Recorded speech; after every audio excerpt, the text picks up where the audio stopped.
డబ్బు, అనారోగ్యం, ఉద్యోగం, వ్యాపారం అప్పులతో బాధపడుతున్నారా? మీకోసమే మేనిఫెస్టింగ్ మిరాకిల్స్ 11 days ప్రోగ్రామ్.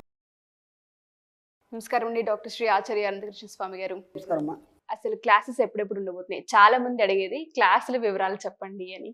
ఒకసారి దాని గురించి. మనకి 2024 14th జూలై మనకి హైదరాబాద్లో ఉందమ్మా. అలాగే 28 జూలై బెంగళూరులో ఉంటుంది. 14th ఆగస్ట్ వచ్చి విజయవాడలో ఉంటుంది. 11th ఆగస్ట్ వచ్చి అనంతపూర్లో ఉంటుంది. అలాగే మనకు 25 ఆగస్ట్ వచ్చి మనకు స్పెషల్ క్లాస్ ఉంది. స్పెషల్ క్లాస్ మ్యాక్సిమం అటెండ్ చేసే వాళ్ళు ఒక రెగ్యులర్ క్లాస్ అటెండ్ చేసే ప్రయత్నం చేయండి. చేస్తే మీకు స్పెషల్ క్లాస్ చాలా బాగా అర్థమవుతుంది. అలాగే 1st సెప్టెంబర్ నుంచి విశాఖపట్నంలో ఉంటుంది. అలాగే 8th సెప్టెంబర్ వచ్చి తిరుపతిలో ఉంటుంది. అలాగే మన 15th సెప్టెంబర్ వచ్చి మళ్ళీ రాజమండ్రిలో ఉంటుంది. ఏదో క్లాసెస్ వీలైన తొందరగా ఎన్రోల్ చేసుకోండి. ఏం చెప్పబోతున్నారు? ఎందుకంటే సబ్ కాన్షియస్ మైండ్ గురించి మీరు ఇందాక మాట్లాడారు. ఈ ఎపిసోడ్లో దేని గురించి మాట్లాడబోతున్నారు సార్? ఇక్కడ విచిత్రం ఏంటంటే మనకి ఒక లక్ష్యాన్ని నిర్దేశించుకోవాలి. మనకంటూ కొన్ని లక్ష్యాలను నిర్దేశించుకోవాలి. లక్ష్యాలను నిర్దేశించుకున్నంత మట్టుకి మనం ఏది సాధించలేము. ఓకేనా? సామాన్యంగా మనకు లక్ష్యాలు ఏముంటాయి? మనకి ఇల్లు కట్టుకోవాలని ఉంటుంది, కొంత బ్యాంక్ బ్యాలెన్స్ ఉంటే బాగుంటుంది అనిపిస్తుంటుంది, ఇంతవరకు బంగారం ఉంటే బాగుండు అనిపిస్తుంది. అవి చాలా సిల్లీ ఉన్నాయి కదా. ఇది అందరు చెప్పేవే కదా. వీటిని లక్ష్యాలు అన్నారు, కోరికలు అంటారు. ఇక్కడ ఈ తేడా మనకు తెలియాలి. లక్ష్యం వేరు, కోరిక వేరు. లక్ష్యం అంటే టార్గెట్, గురి కొడితే తగలాలి అంతే. ఇక్కడ అర్థమైందా? కోరిక ఇవ్వలేకపోతే రేపు తీరుతుంది. అర్థమైందా? కోరికలో తీవ్రత ఉండదు, లక్ష్యంలో తీవ్రత ఉంటుంది. ఎప్పుడు మీరు ఇప్పుడు పోలీస్ ట్రైనింగ్ అనుకోండి, లేకపోతే ఇంకేదైనా ట్రైనింగ్ అనుకోండి, వాళ్ళు ఎంత హార్డ్ వర్క్ చేస్తారు. వాళ్ళ లక్ష్యం ఏంటి? ఖచ్చితంగా టార్గెట్ కొట్టాలి. అది కోరిక కాదు, లక్ష్యం. లక్ష్యం కోసం మనిషి ఏదైనా చేయగలుగుతాడు. లక్ష్యం కోసం మనిషి ఏదైనా చేయగలుగుతాడు. కోరిక కారు ఇవ్వలేకపోతే రేపు కొనుక్కుంటాం కదా. ఇప్పుడు మన దగ్గర డబ్బులు లేవు, ఇవ్వలేకపోతే రేపు ఇల్లు కట్టుకుంటాం కదా. మనం ఇలాంటి ఆలోచనలు మనకి ఎందుకు రావు? మనకి ఏనాడు కూడా మనం ఏమైనా లక్ష్యం పెట్టుకున్నాం మన జీవితంలో? ఎందుకు పెట్టుకోలేదు? ఎందుకు ఈ ఆలోచన రాలేదు? ఒక డబ్బునే లక్ష్యంగా చేసుకోండి ఒకసారి, చూడండి ఒకసారి ఎంత బాగుంటుంది. ఒక 6 నెలలు డబ్బుని ఏకైక లక్ష్యంగా చేసుకొని మీరు దాని వైపు మాత్రమే ప్రయాణం చేయండి. ఎందుకు సాధ్యం కాదు? అర్థమవుతుందా లేదా? ఎప్పుడో ఒక ఐఏఎస్ చదవాలనుకున్న కుర్రాడు 18 గంటలు నిరంతరాయంగా ఒక గదిలో కూర్చొని ఒంటరిగా మొత్తం ప్రపంచానికి దూరంగా ఎలోన్గా సాధన చేసినట్టు చేస్తాడు. ఒక తపస్సు సాధన చేస్తాడు. అయినప్పుడే కదా ర్యాంక్ కొడతాడు. దేంట్లైనా కానీ ర్యాంక్ కొట్టిన వాళ్ళు ఎవరు తీసుకున్నా సరే వాళ్ళు అలాగే ఉంటారు. ఇక్కడ మన సబ్జెక్టులు కూడా మనం ఏం చేస్తామంటే ఈ ప్రపంచానికి దూరంగా ఉంటాం మనం. అర్థమైందా? ప్రపంచంలో జరిగే విషయాలు నేను పట్టించుకోం. అప్పుడు ఆ ర్యాంక్ కొట్టే స్టూడెంట్ కూడా ఒక సెపరేట్ రూమ్ తీసుకుంటాడు. అర్థమవుతుందా లేదా? సెపరేట్ రూమ్ తీసుకొని కొన్ని రోజులు అమ్మ, నాన్న, ఫ్రెండ్స్ ఇవన్నీ పక్కన పెట్టేస్తాడు. వాడు పక్కన పెట్టేసి దానికి సంబంధించిన సిలబస్ మాత్రమే చదువుతుంటాడు. ఓకేనా? ఇప్పుడు ఏమవుతుందంటే మీరు ఒంటరిగా ఎప్పుడైతే కూర్చొని పదే పదే పదే పదే చదువుతారో అదంతా మీ యొక్క సబ్కాన్షియస్ మీలో ఉన్న ఇంకో మనిషికి పట్టిస్తున్నారు మీరు. అర్థమవుతుందా? మీలో ఉన్న ఒక మనిషికి. ఎందుకంటే అక్కడ మాట్లాడడానికి ఎవరు లేడు. First point. 2, ఏం చేయడానికి కూడా మీకు కనీసం సహకరించడానికి కూడా ఎవరు లేరు. మీరు ఒంటరిగా ఉన్నారు. 24 గంటలు చదవడం వల్ల, దాని మీదే దృష్టి పెట్టడం వల్ల సబ్కాన్షియస్ మైండ్ ఆ యొక్క జ్ఞానాన్ని గ్రహిస్తుంది. అర్థమైందా? ఈ మధ్యలో ఏం చేశాడు?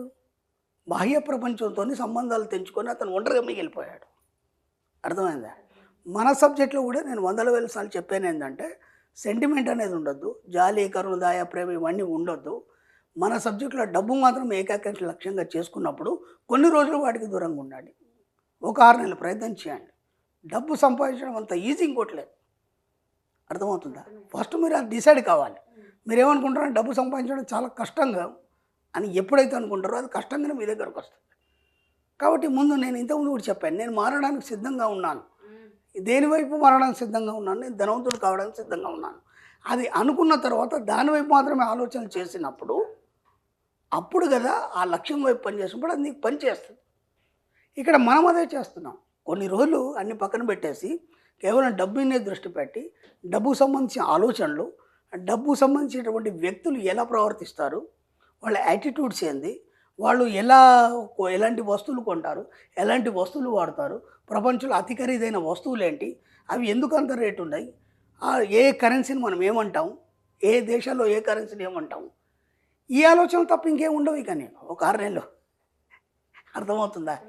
మనం ఏం చేస్తామంటే ఇప్పుడు ఈ ఫ్యామిలీలో జనరల్గా పీపుల్తో ఉండడం వల్ల మళ్ళీ బయటికి రాగానే ఇవన్నీ మనకు కనిపిస్తుంటాయి, అన్నీ వినిపిస్తుంటాయి మనకి. అర్థమైందా? కాబట్టి దాని మీద దృష్టి పెట్టలేకపోతాం. ఒక ఐఏఎస్ ప్రిపేర్ అయిన వ్యక్తి ఆలోచన తప్ప ఇంకేం ఉండదు వాడికి. అర్థమైందా? దానికి సంబంధించిన బుక్స్ రీడ్ చేయడము, లేదంటే దానికి సంబంధించినటువంటి మెటీరియల్ కలెక్ట్ చేయడము, దానికి సంబంధించి ఇంకా సమాచారాన్ని తీసుకోవడము, మొత్తానికి అది తప్ప వేరే ఆలోచన ఉండదు. ఒక 6 నెలలు పిచ్చోడు అయిపోతాడు. ఒక ఏడాది కానీ 2 నెలలు కానీ మొత్తం ఊరిని వదిలిపోతారు. మీరు చూడండి, సిటీకి వెళ్ళి ఒక లైబ్రరీలో కూర్చోవడము, లేదంటే ఒక రూమ్ తీసుకొని సపరేట్గా ఇచ్చేయడము. అలా మీరు ఒకసారి ప్రయత్నం చేయండి. ఒక 6 నెలలు అన్నీ పక్కన పెట్టేసి డబ్బు మీదే మొత్తం పరిశోధన చేయండి. అప్పుడు డబ్బు మీరే అయిపోతారు. సింపుల్. డబ్బు మీకు రావడం కాదు, డబ్బే మీరుగా తయారైపోతారు, సబ్జెక్టే మీరుగా తయారైపోతారు. అప్పుడు ఎందుకు రాదు? అతి సులువుగా డబ్బు కూర్చుని దగ్గర ఖచ్చితంగా వస్తుంది. ఎందుకంటే నా సబ్జెక్ట్కి వచ్చిన వాళ్ళు చాలామంది అసలు ఇంత సబ్జెక్ట్ ఉందని స్టార్టింగ్లో తెలియదు. ఒకటి తెలుసుకొని వాళ్ళందరూ పాటిస్తున్నారు. వాళ్ళు కూడా ఖచ్చితంగా దాని మీదే ఉన్నారు కాబట్టి సంపాదిస్తున్నారు. ఎన్నో అచీవ్మెంట్స్ మనం చూస్తున్నాం. ప్రతిదీ సాధ్యమే. కాబట్టి నీ లక్ష్యం ఏంటి ముందది నిర్ణయించుకో. లక్ష్యం లేకుండా బాణం వేస్తుంది, గాల్లో ఎటుపోదో తెలియదు కదా. కాబట్టి నీ లక్ష్యం డబ్బా, సంపాదన, ఐశ్వర్యమా. మన సబ్జెక్టులు 3 ఉంటాయి, ఇంకేముండవు. ఆ లక్ష్యం కోసం అన్నింటిని మర్చిపోండి కొన్ని రోజులు. ఖచ్చితంగా సాధ్యం అవుతుంది. లక్ష్యం, కోరిక రెండింటికి తేడా నిజంగానే చాలా మందికి తెలీదు. Wonderful sir. నేను అదే చెప్తున్నాను. నేను ఇప్పుడు మనకు ఫస్ట్ అదేందో తేడా తెలియాలి, మనకి తేడా తెలియాలి. ఓకేనా? ఇప్పుడు నేను ఒక ఐఏఎస్ ఆఫీసర్ కావాలనేది లక్ష్యం, అది కోరిక కాదు.